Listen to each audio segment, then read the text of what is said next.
일할 때는 $100, 잠잘 때는 $200.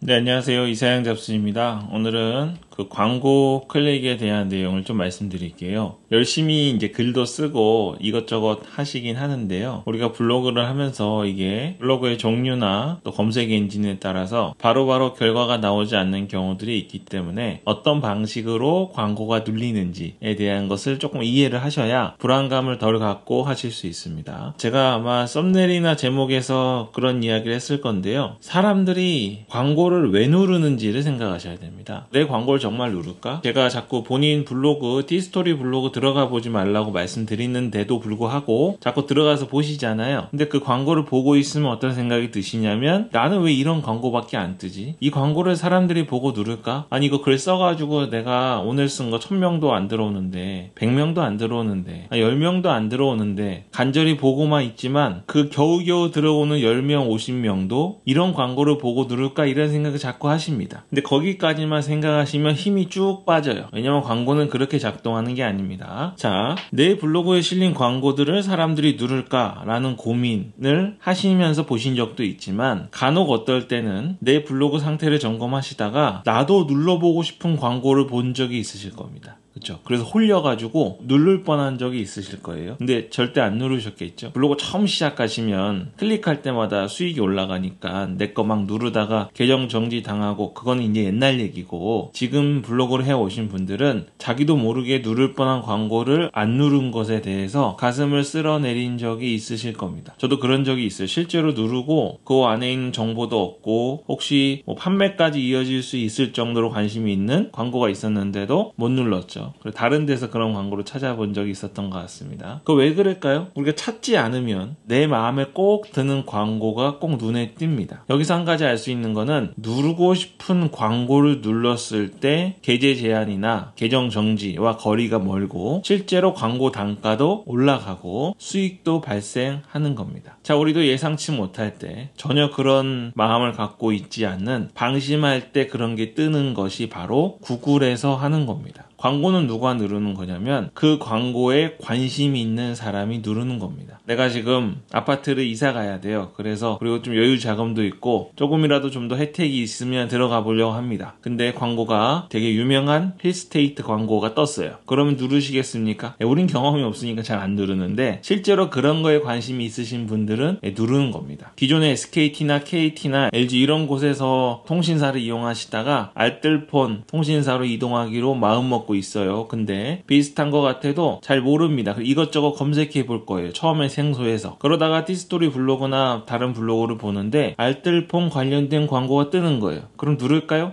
누릅니다. 그러니까 애드센스나 구글 에이지에서 원하는 거는 우리 같은 블로그들이 내 블로그에는 왜 이렇게 광고가 좋은 게 안 뜨지? 누르고 싶은 광고가 왜 안 뜨지? 하고 들어가서 볼 때는 누르기 싫은 광고만 송출하게 하는 게 그들의 기술인 거예요. 살 마음도 전혀 없고 수익을 낼 마음도 없는 블로그 주인들이 보는데 단가가 높은 광고들만 모아서 뜨겠습니까? 그럴 리가 전혀 없죠. 예를 들어서 티스토리만 검색해 보겠습니다. 이렇게 하고 카메라 소니 알파7C 검색해보죠. 이렇게 하면 이제 티스토리 관련된 내용들이 쭉 나옵니다. 이제 여기는 제가 모자이크 할게요. 다른 사람 티스토리니까. 그럼 들어가 볼까요? 제가 몇 번째 들어갔는지 밝히면 그것도 안 되니까 좀 쭉 내려서 아무데나 들어가 보겠습니다. 들어왔더니 광고가 뜹니다. 보시죠? 맨 위에 광고가 하나 있고 제가 다른 분 블로그니까 이분은 광고를 여기도 떴고 쭉 내려보면 여기도 있고 밑에도 이렇게 있습니다. 자, 보세요. 어떤 광고가 뜬 것 같으십니까? 자, 맨 위에 보면 첫 번째 연휴 끝 세일 시작 굿바이 추석 이벤트 있잖아요. 요거 지금 제가 그 소니 신형 카메라 알파7C 관련된 글인데 이 카메라랑 관련이 없죠. 먼저 요게 떴습니다. 또 중간에 한번 광고 보죠. 광고 보면 요건데요. 최대 혜택 41만원 캐논 풀프레임 가을 정품 등록 이벤트 떴습니다. EOS R 시리즈. 자, 요거는 관련이 있는 내용이잖아요. 그러면 이 카메라에 관심이 있는 사람 입장에서 볼 때 이걸 누를까요? 안 누를까요? 만약에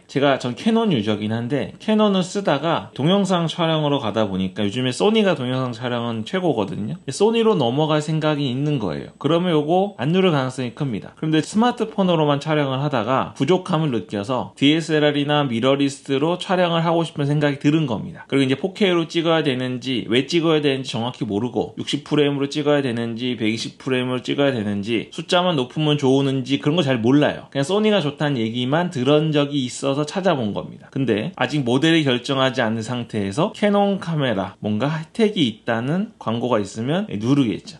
이런 경우에 누르는 겁니다. 근데 내가 전혀 관심이 없어요. 예를 들어서 여기 굿바이 추석 이벤트 있잖아요. 추석 때 선물하는 것도 관심이 없고 추석 끝나고 선물할 때도 관심이 없고 그리고 이런 거 여기 어차피 요거 의자 컵을 체어인가요? 요거 어차피 판매하려고 그런 거거든요. 겉모습은 추석이지만 실제로는 컵을 체어 판매하는 광고입니다. 나는 컵을 체어에 관심이 없어요. 허리가 아픈 적도 없어요. 이런 경우에는 요거 누를까요? 절대 안 누르게 그런 겁니다.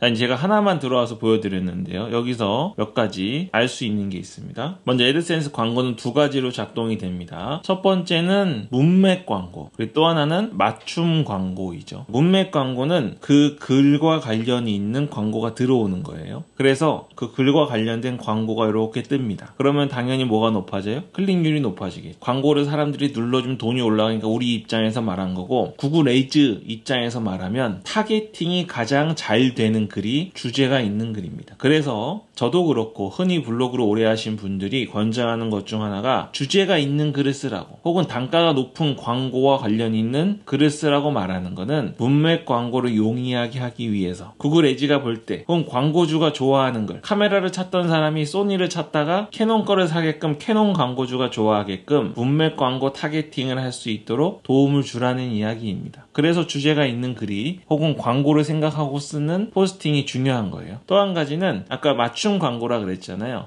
아까 그 글에 보면 카메라 광고뿐만 아니라 추석 연휴 관련된 혹은 컵을 체어 관련된 게 나오잖아요. 이건 맞춤 광고예요. 제가 평소에 어떤 것들을 검색했는지 제가 동의했기 때문에 그러한 정보들이 구글로 넘어갔고, 제가 뭐 허리가 안 좋거나 의자를 검색한 적이 있으면 관련된 광고가 뜨는 겁니다. 구글 에이지에서는 어쨌든 검색자가 평소에 관심이 있었던 것과 지금 관심이 있는 것들을 어떻게든 알아내서 광고주의 수익을 극대화하기 위한 게 그들의 목적이에요. 또 한 가지 있습니다. 이렇게 주제가 명확한 거 말고 이슈성 글 있잖아요. 가십성 글들. 그런 것들은 사실 타겟팅을 하기는 어려운 거죠. 그래서 요즘에 뭐 유행하는 정치권 얘기나 연예계 이슈들을 글을 쓰면 조회수가 많이 들어오지만 상대적으로 클릭률이 낮고 광고 단가가 낮은 이유는 문맥 광고가 어렵기 때문입니다. 초창기에 꼼수로 그 안에다가 단가가 높은 단어들을 중간중간 넣으라 그랬잖아요. 그게 이제 문맥 광고를 하기 위한 꼼수는 맞는데, 중요한 건 광고가 떠도 그 내용과 전혀 맞지 않는 광고, 단지 단가만 높은 광고가 뜨고 혹은 실수로 클릭을 유도하는 그런 방식이기 때문에 계정 정지의 위험이 있을 뿐 아니라 클릭률도 떨어지는 겁니다. 그럼 이슈성 글들은 돈이 안 될까요? 네, 그렇지 않아요. 맞춤 광고가 있잖아요. 그 이슈성 글들은 아까 제가 말씀드린 것처럼 주제가 있는 글만큼 타겟팅이 좋지는 않습니다. 그래서 클릭률이 떨어지지만 여전히 클릭이 많이 일어나는 이유는 맞춤 광고가 있기 때문이에요. 평소에 요즘 제가 카메라 렌즈 바꾸려고 되게 많이 찾아보고 있는데요. 평소에 카메라 렌즈를 엄청 찾아보고 다니고 있어요. 그러면서 최근에 이슈가 되는 글들이 들어갔습니다. 거기 뭐가 떠요? 카메라 렌즈 광고가 뜨겠죠. 왜요? 맞춤 광고. 그러면 글 내용과 전혀 상관없더라도 저랑 관련 있는 광고가 뜨기 때문에 클릭을 할 수밖에 없게 되는 겁니다. 네, 이렇게 큰 두 가지. 그러니까 아까 처음 얘기를 다시 드리자면, 블로그 주인이 블로그에 들어가면 누를 만한 광고가 하나도 없는 것처럼 보이는 게 정상입니다. 그게 구글이 일을 잘하고 있는 거예요. 블로그 주인이 자기 블로그에 자꾸 들어가서, 이거 제가 나중에 다시 설명드린다 그랬죠? 들어가지 마세요 진짜. 자꾸 들어가서 누르고 싶은 광고 혹은 좋은 광고가 잘 나오나 송출해주면, 그런 거밖에 할 줄 모르면 구글이 정말 기술이 떨어지는 거 아닌가요? 실제 소비자도 아닌 사람한테 비싼 광고 단가들이 자꾸 보여지면 구글이 일을 못하고 수준이 떨어지는 겁니다. 네이버 약간 비평하는 것 같아서 그런데, 네이버 애드포스트 요즘 디스플레이 광고 붙잖아요. 들어가 보시면 어때요? 맨날 똑같은 거 보이죠? 없어요. 그거 안 되는 거예요. 할 줄 모르는 겁니다. 본인 블로그 가도 다른 사람 블로그에 가도 프리미엄 광고가 붙는 블로거도 비교해 봐도 거의 비슷한 광고들이 뜹니다.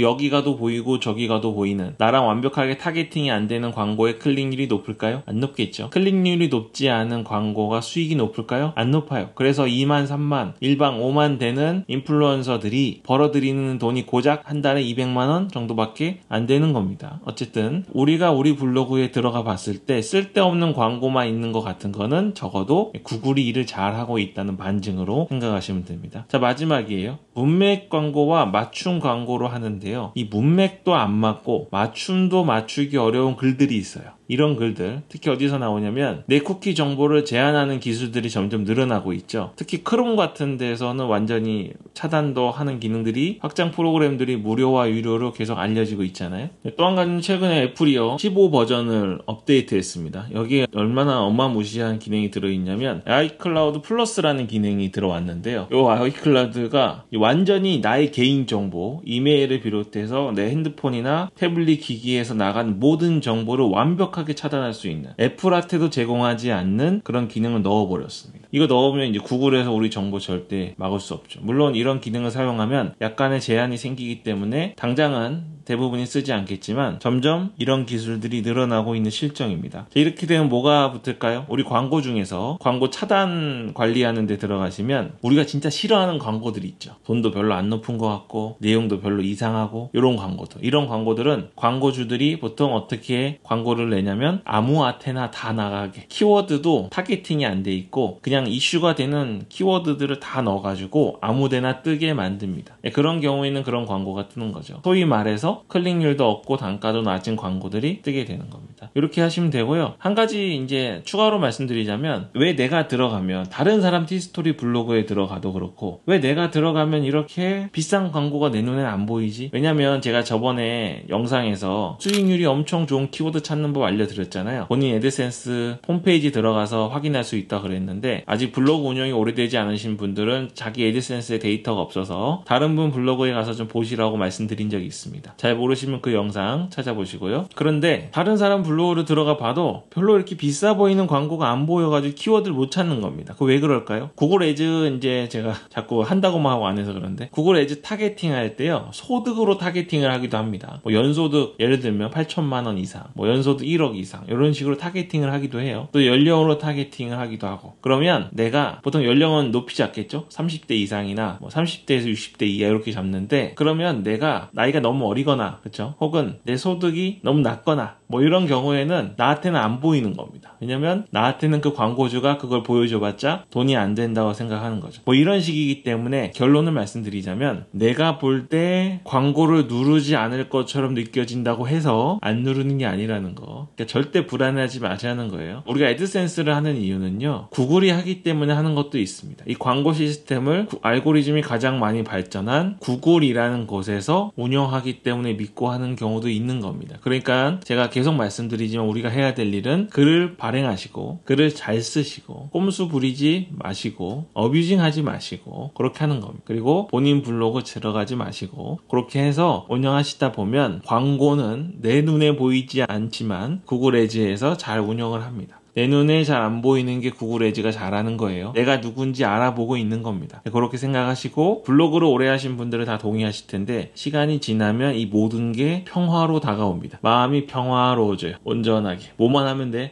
글만 쓰면 되는 겁니다. 지금은 글을 써도 뭔가 이런 것들을 정확한 개념이 없으니까 내가 잘 안 되는 거 아닌가? 광고가 안 뜨는 거 아닌가? 이런 생각하시지만, 이제 이 과정 제가 지금 설명드렸으니까 이렇게 알아서 잘 운영된다고 확신을 가지시고 본인 눈으로 직접 확인하시기 전까지 까지는 계속 글을 빨리 쓰십시오. 글을 쓰시면 됩니다. 제가 오늘도 글 쓰라는 얘기로 끝내는 것 같은데 왜 자꾸 이런 얘기 드리냐면, 글을 안 쓰세요. 자꾸 글 안 쓰고 다른 것만 자꾸 하십니다. 그러니까 글을 쓰시면서 제가 새로 만들어드린 이 재생 목록의 내용을 계속 보시는 것도 병행하시길 추천드리겠습니다. 네, 오늘 여기까지 하겠습니다. 이사양 잡스였습니다. 오늘 영상이 좋았다면 구독, 좋아요 눌러주시고요. 알림 설정 버튼 누르셔서 전체 알림 설정해 주시면 영상을 놓치지 않고 하루라도 더 빨리 수익을 내실 수 있습니다.